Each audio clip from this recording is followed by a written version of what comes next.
So my talk is on the practical implications of hernia classification. Professor Sanawasa already spoke about it a while ago. We'll just recap on this. This talk contains classification of hernias, primary hernias, incisional hernias, and also I've included diastasis recti as well, and then their practical implications. We're not going to talk about sternal hernias or the internal hernias within this classification system. So, what are the objectives of this classification? So, the primary objective of any classification is to actually accurately record the appropriate description. And the secondary objective is for comparison and application of different techniques, and so that we can develop therapeutic guidelines. So as Professor Dr. Sarfraz Beg has earlier said that there are certain guidelines they follow. This sort of classification allows us to do so. And this objective was outlined by the EHS in 2008 in their we move on to the groin hernias. Now, obviously, there were a lot of groin hernia classifications, like Gilbert, Stopper, Nyhus, and all that. But this disparity is now, or the heterogeneity, is now actually made simple, reproducible, and internationally accepted. So, with this in mind, the EHS classification of groin hernia has been adopted almost universally worldwide.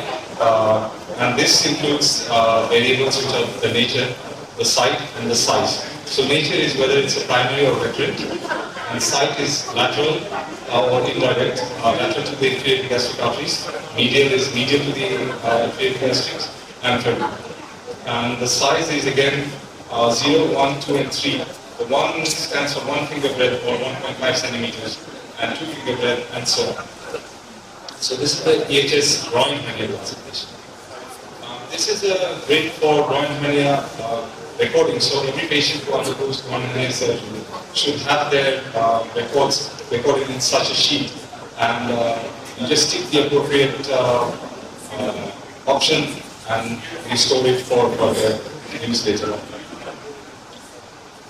Moving on to primary ventral hernias. This again, there were a number of classification systems. Each looked at different things. So some of the classification systems looked at hernia size, some looked at recurrence, some looked at what was the indication for the hernia, reducibility, and so on and so forth. So with that in mind, the EHS sat down and there was a meeting between the EHS, the Dutch Hernia Society, and the Belgian Hernia Society. And they came to a conclusion. They said, well, primary hernias, ventral hernias, are different from incisional hernias.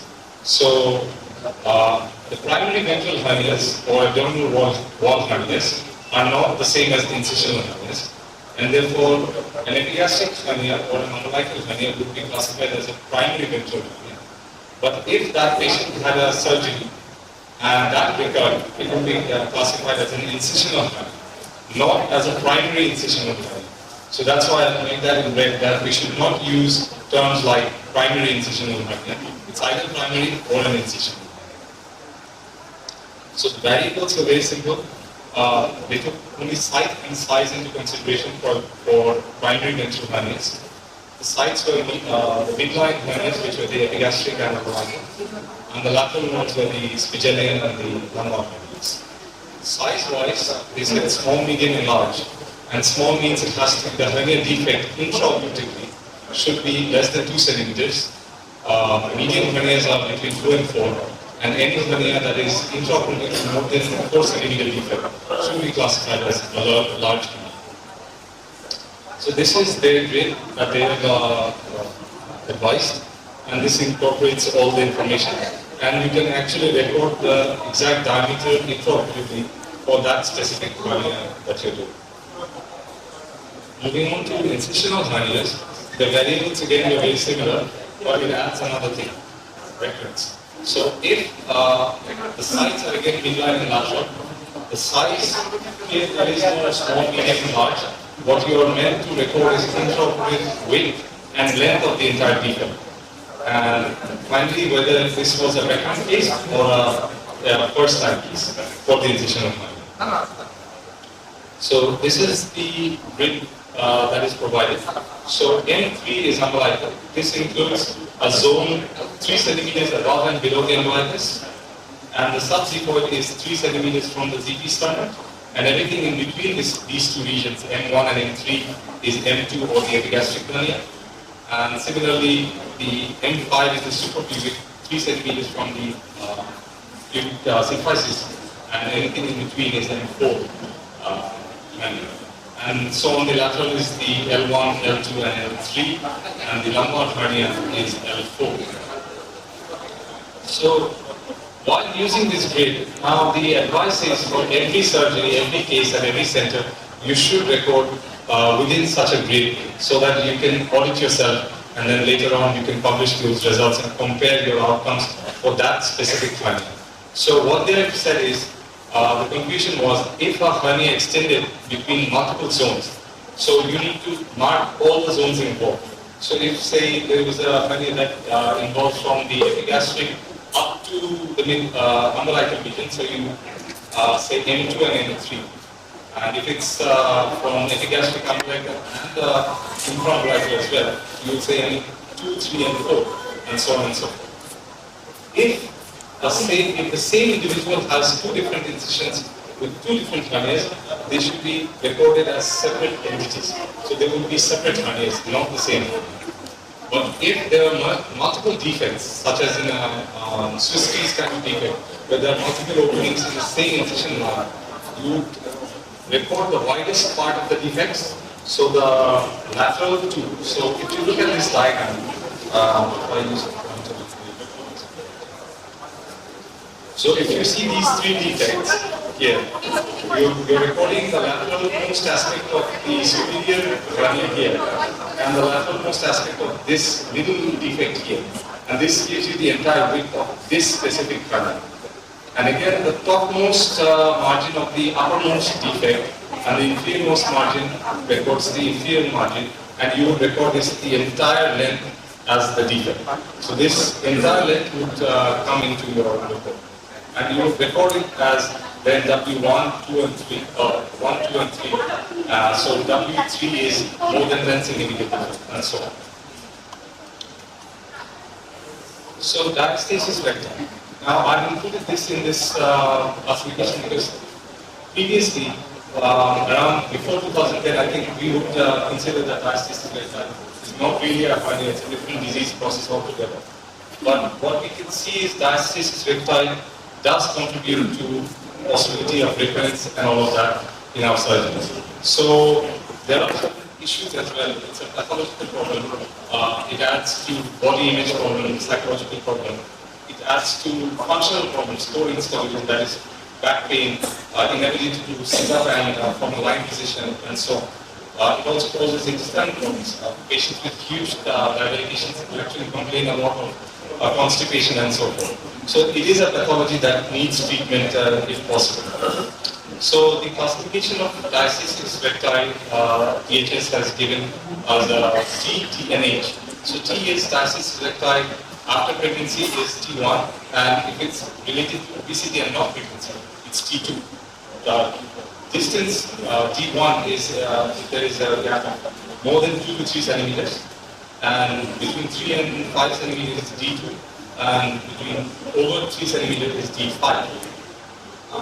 If the patient, as you can see that they have included, if there is a concomitant umbilical hernia, they have a special part for it, and that is H. So with the concomitant umbilical or epigastric hernia, you would say it is an H1, and without, it would be an H0. So you can see that recording diastasis vector or the incidence of diastasis vector in a patient with primary ventral hernias is important. So what are the practical implications? And this is where I will be finishing my talk on. Is the clinical importance. Number one is that it gives us an objective assessment and comparison of our cases. It can help us form decision-making tools, just as Dr. Sarfraz has mentioned earlier, and we can formulate a therapeutic guideline. So we could actually formulate even a national guideline based on what we are able to do and what we are actually doing mostly in our country. It can also help us predict surgical outcomes. So if we were to do maybe an icon for a very large hernia, we would probably assume that it would probably fail. So we could kind of decide what surgery and what goes with which classification. Research, again, it is extremely important, and most of the information that we have now received are due to valuable research done by our counterparts across the world. And because of their accurate record keeping, we are now able to present these classification systems and develop certain guidelines. So I think from a Bangladeshi perspective, we need to start recording all of our cases very accurately, keeping these guidelines in mind. Audit and reporting as well. So we can all say that we've done a lateral hernia and a groin, and not just say it's an indirect hernia. It's a very large hernia. That sort of commentary should not be subjective, it should be very objective.